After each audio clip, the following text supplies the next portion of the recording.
கரூர்ல உன்னை பார்க்க வந்து செத்தவனுக்கு நிக்கல. அந்த கரூர் பிரச்சனை பத்தி பேசும்போது கூட என்ன சொல்றாருன்னா, கரூர் விளக்கில் என் மேல பழி போட்டீங்க, இந்த பழி போட்டதுக்காக நீங்க ஒவ்வொரு நாள் அனுபவிப்பீங்க. கொஞ்சம் கூட குற்ற உணர்ச்சி இல்லைங்க. நான் கூட கொஞ்சமா திருந்திருப்பான்னு நினைச்சேன். கொஞ்சம் கூட துளி அளவு கூட குற்ற உணர்ச்சி இல்லை. கரூர் மக்கள்கிட்ட போய் கேளுங்க, என்னை பத்தி சொல்லுவாங்க, என்னன்னு சொல்லுவாங்க. ஆவணமா இருக்கு, ஆதாரமா இருக்கு. கரூர் மக்கள் சொன்னது எடுத்து நான் தான் முதல்ல போட்டேன், அப்புறம் எல்லாரும் எடுத்து போட்டாங்க. இப்போ வரைக்கும் அந்த வழக்கிலிருந்து தப்பித்து போவதற்கும் அந்த பழியை தூக்கி அரசு மீது போட்டுவிட்டு ஓடுவதற்கு தான் தயாராக ஒழிய தன் தவறை உணரவே இல்லை. நீங்க விஜய் மாற்றம் கொண்டு வர போறாரு, விஜய் பெரிய என்னதான் நீங்க விஜய் பத்தி சொன்னாலும் நாங்க விஜய்க்கு தான் வாக்களிப்போம் அப்படின்னு நினைக்கக்கூடிய எல்லா குப்பைகளும் தாராளமா விஜய்க்கு போட்டு விடுங்க. ஆனா ஒரு நாள் ஏண்டா இவர்கள் எல்லாம் விஜய்க்கு வாக்களிக்க கூடாதுன்னு சொன்னாங்க, விஜய்க்கு வாக்களித்தால் எவ்வளவு பெரிய ஆபத்து வரும்னு சொன்னாங்க என்பதை நிச்சயமா சொல்றேன், சத்தியமா சொல்றேன். நான் என் தாய்மொழி தமிழ் மீது சத்தியம் என்று சொல்றேன்.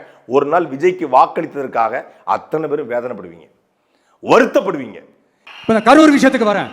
கரூர்ல என்ன நடந்ததுன்னு அந்த கரூர் மக்களை கேட்டாலே புட்டு புட்டு புட்டு வைப்பாங்க. ஏன் மேல பழியை தூக்கி போடுறீங்க? போய் சட்டசபையில் உட்காந்துக்கிட்டு ஏன் மேல பழியை தூக்கி போடுறீங்க? லேட்டா வந்துட்டாருன்னு போலீஸ் கொடுத்த டைம்ல நாங்க இருந்தேன். 27/9/2025 அன்று மக்கள் சந்திப்பு நடைபெறும் இடம் மற்றும் நேரம் பின்வருமாறு: நாமக்கல் மாவட்டம் நாமக்கல் KS திரையரங்கம் அருகில் காலை 8:45 மணிக்கும், கரூர் மாவட்டம் கரூர் வேலுச்சாமிபுரம் பகுதியில் நண்பகல் 12 மணிக்கும் நடைபெற உள்ளது. வேலுச்சாமிபுரத்தில் நாளை மதியம் 12 மணி அளவில் தமிழக வெற்றி கழகத்தின் தலைவர் அவர்கள் மக்களை சந்திக்க இருக்கிறார் என்பதை தெரிவிச்சு. கரூர்ல என்ன நடந்ததுன்னு அந்த கரூர் மக்களை கேட்டாலே புட்டு புட்டு புட்டு வைப்பாங்க.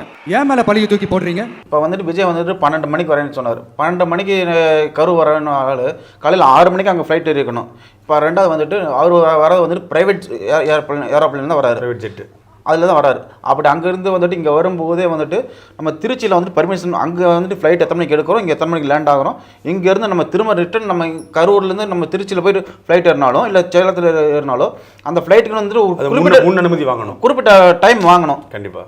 அப்போ வந்துட்டு விஜய் வந்துட்டு இப்போ இங்கே 8 மணிக்கு தான் வருவார்னா அந்த ஈரவங்கத்தை சொல்லி தொலைலாம் இல்லைங்க சார். நாங்கள் யாரும் போய் வந்திருக்க மாட்டோம்ல. இப்போ விஜய் வந்துட்டு சாயந்தரம் வந்துட்டு 7 மணிக்கு வராரு. 5 மணிக்கு போயிட்டு நாங்கள் கூட்டம் உள்ள நெரிசல் எல்லாம் போகலைங்கண்ணா. நீங்கள் சாதாரண படியில் உட்காந்து நாங்கள் சாதாரணமாக படியில் உட்காந்துட்டு அந்த இடத்துல கரண்ட் இல்லாங்கும் போது அவர் பேசுறது கேட்கலன்ட்டு எல்லாரும் இப்படி தள்ளிட்டு வராங்கண்ணா. ஒருத்தர் மேலே ஒருத்தர் பொத்து பொத்து பொத்து பொத்துன்னு விழுக என்னாச்சுங்கன்னா குழந்தை மாசமானவங்க யாரும் எதுவுமே அங்கே பார்க்கறதுக்கு யாருக்கும் இல்லை. கரூர்ல என்ன நடந்ததுன்னு அந்த கரூர் மக்களை கேட்டாலே புட்டு புட்டு புட்டு வைப்பாங்க.